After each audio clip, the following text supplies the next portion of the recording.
Hey guys, so I found this AI novel story writer thing, and it's actually pretty good. So I want to see if the stories would make sense, and these are actually really good. Um, so basically, you just type in a little bit. I just typed in the part in yellow, so I wanted to make it a Harry Potter one. So I put in Hagrid loomed over Harry, staring down at him. I want your body, he said as he started to breathe heavily again. That's what they added. Um, he had his hand around Harry's throat and was squeezing tight. Harry struggled with all his might against Hagrid, but it seemed that the giant's strength far outstripped his own. Again, this is AI generated. I didn't write this, and I'll prove it because I'll get rid of all this and we'll do something new. Um, Outstripped his own. The room was silent except for their breathing. Then Hermione jumped out from behind Harry's chair and hit Hagrid in the head with her wand. Expelliarmus, she shouted, and a burst of white light filled the room. Harry felt himself rising off his seat, but he could not move any other part of him. His arms and legs were firmly held in place by Hagrid's powerful grip.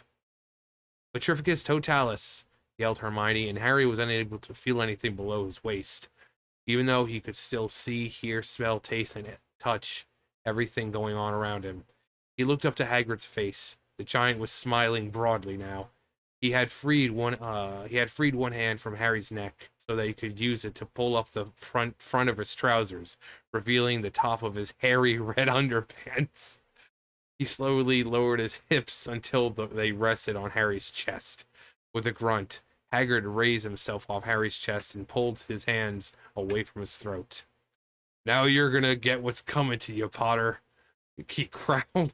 He took a deep breath and began to pump his hips faster.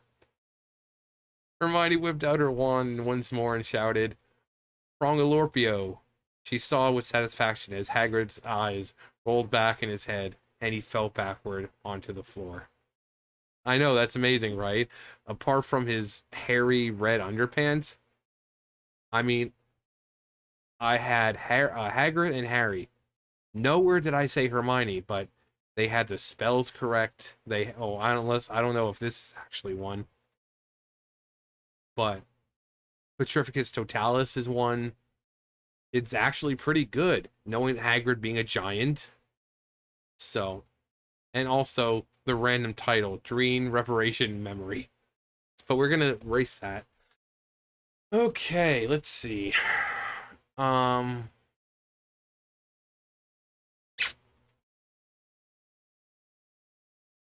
let's see. I wonder if we can get like a saucy fanfic almost.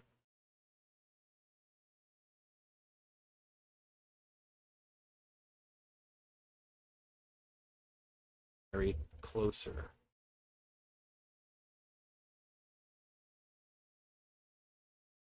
Voldemort pulled Harry closer, embracing him. The two looked deeply to each other's each other.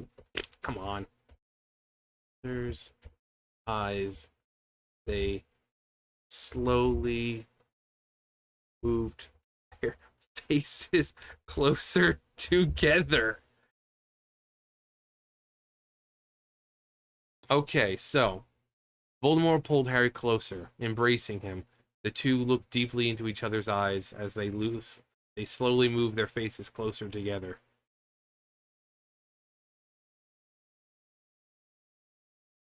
And it doesn't write a whole lot, so I guess I just gotta keep send, so I'll be right back. Alright, so I got down to here, so it's a good amount of story. And again, all I did was click this right here. All it does is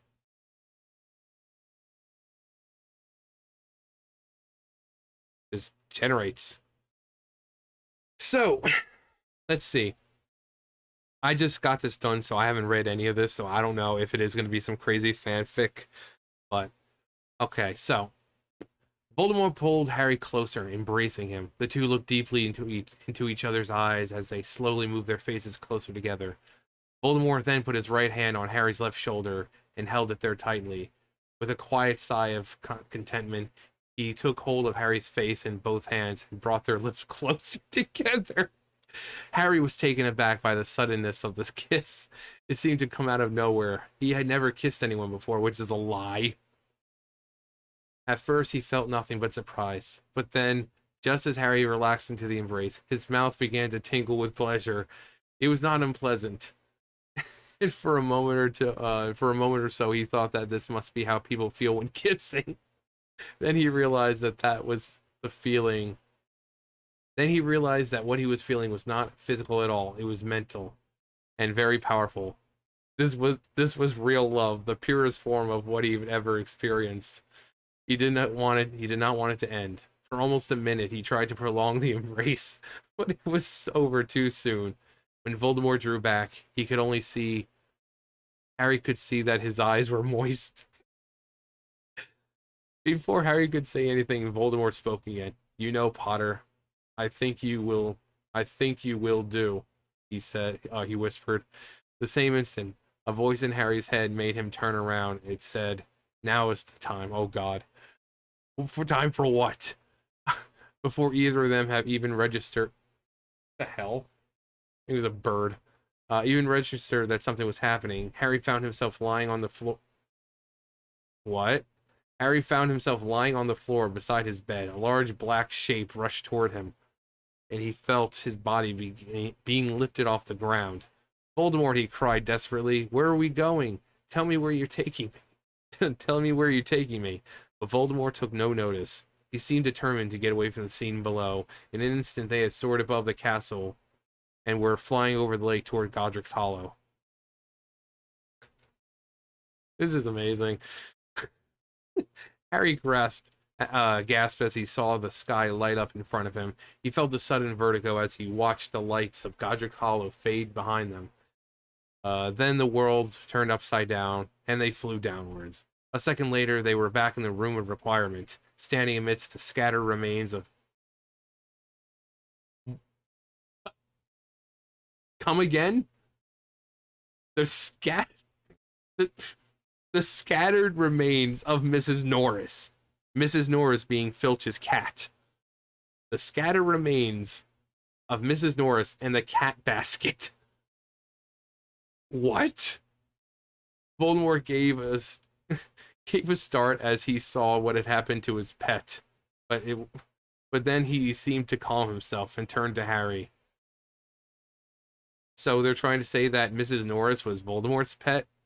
I guess Nagini doesn't exist. I would have been fine with seeing, scattered remains of Nagini around there. All just like, snake all around. But Mrs. Norris? So you survived, he said quietly. I suppose I should have expected that. What do you mean? Harry demanded, who was still dazed. Do you really expect me to believe that your ridiculous story about Tom Riddle, the boy you say died 5 years ago, returning to life, has any truth in it at all? You're lying to me. Wow, things are really getting spicy and juicy. Let's generate some more, shall we? I really want to know where this story is going. I mean, seems like we're having some kind of confrontation. They were just so happy together, went to Godric's Hollow, now they're back in the room of requirement, but now all of a sudden things are just taking a turn for the worse, and that trip in paradise is now ending.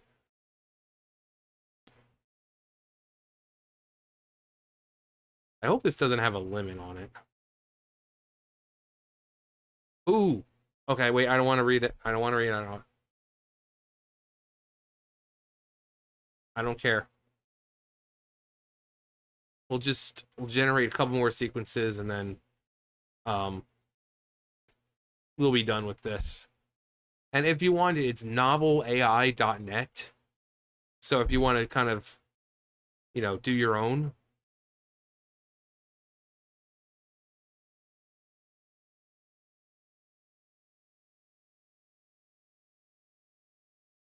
I hate when it just like mid sentence.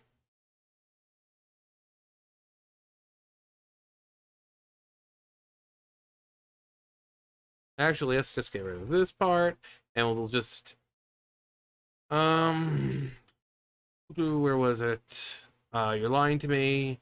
You've been trying to trick me this whole time, haven't you? Well, let me tell you, Potter, I don't like liars. And I especially don't like people who lie to my face. Why am I here then? Why didn't you kill me on the spot? Because you might prove useful to me, said Voldemort. Oh, so now it looks like he's going back to normal Voldemort because before they were just making out. Now he's like, no, I'm back to evil Voldemort again. I want to kill you. Because you might prove useful to me, said Voldemort. I want to hear more about the prophecy. If you cooperate, I may give you a chance to redeem yourself. But if you don't, forgive me. Oh, wait, no. Harry saw that Voldemort was holding a wand pointed directly at his chest. Forgive me, said Voldemort quickly. I was only joking. It's quite all right. I won't hurt you. Freaking cock tease. He lowered the wand and stepped back a pace. Now then, he said, tell me everything. Once Harry told Voldemort everything that he knew about the prophet. Why would you tell Voldemort what he needs to know about the prophecy? He needs it in order to kill you. Prophecy, they went downstairs. As they entered the Great Hall, Harry noticed that everyone was watching him. Yeah, because you're kind of walking in with Voldemort, who everyone's kind of afraid of. Some were whispering to each other. All the teachers seemed to be staring at him. He felt his cheeks burning. Oh dear, breathed Hermione, as she caught sight of Harry. Is he okay? He'll be fine, said Ron. It's not as though he did anything wrong. Not yet, anyway. Not yet, anyway, added Ginny. But I bet Professor Trelawney will go spare when she finds out. Oh, he does, because, I mean, she's the one who does all the prophecies. So, yeah. We better get seats. We better get seats then, said Ron, starting to walk towards the Gryffindor table. As they passed the Ravenclaw table, however, Harry heard someone call out, Hey, Wormtail, where's your master? Ron stopped dead in his tracks. Wow. Like, I really want to continue this, but we're already...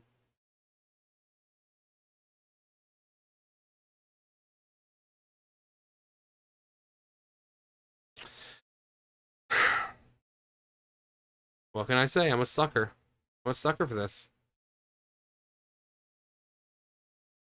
Like, when does it end, though? I'm actually going to just type, like, the end.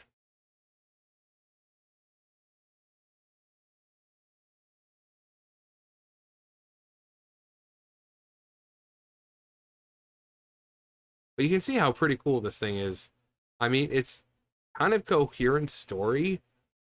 Um, but, you know.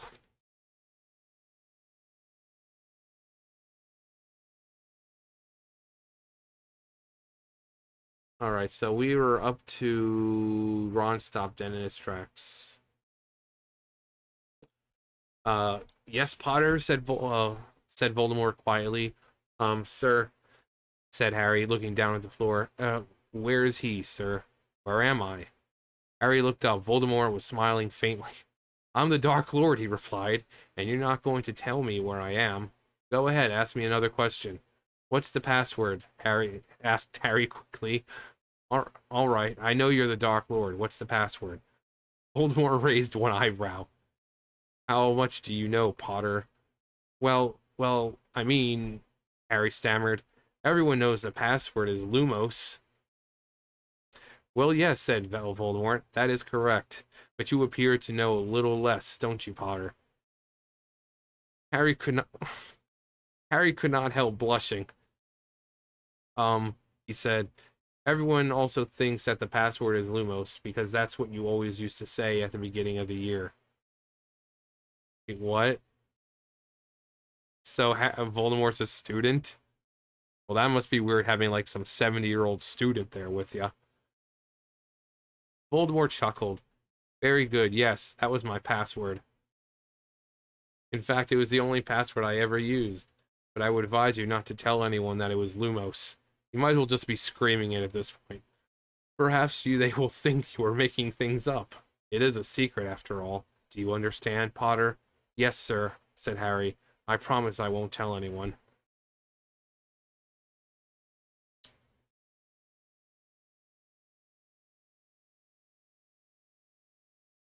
The end. Ooh, I mean, it was pretty fun.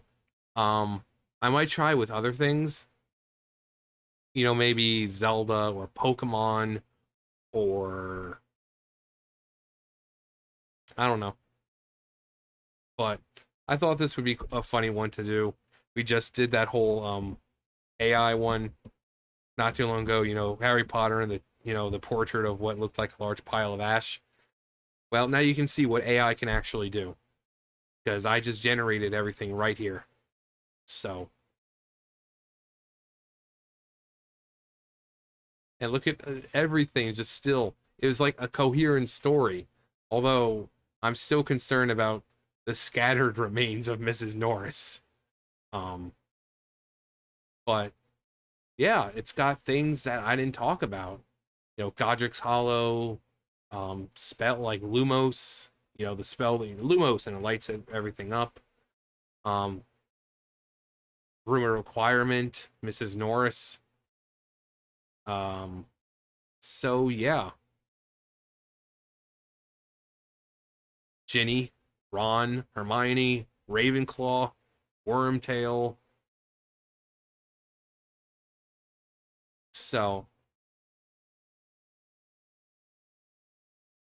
anyway, again, novelalI.net if you want to, create your own and, maybe share them with me. Um, create your own, send them to me, and you can just kind of like, I don't know, maybe screen cap or whatever, just a short little story. Um, and then just send it to me on Instagram or something. Um, so that way I can read it if you want. But it's pretty cool. Oh, actually, we need to title the story. Oh, Harry Potter and Half Blood Prince. Well, no, let's something different. Snape's Revenge. I like it. Snape's not even in the story, but we're gonna call it Snape's Revenge. Wait, did they? Anyways, that's it for me. You guys know the drill. I'll see you guys later. Bye, guys.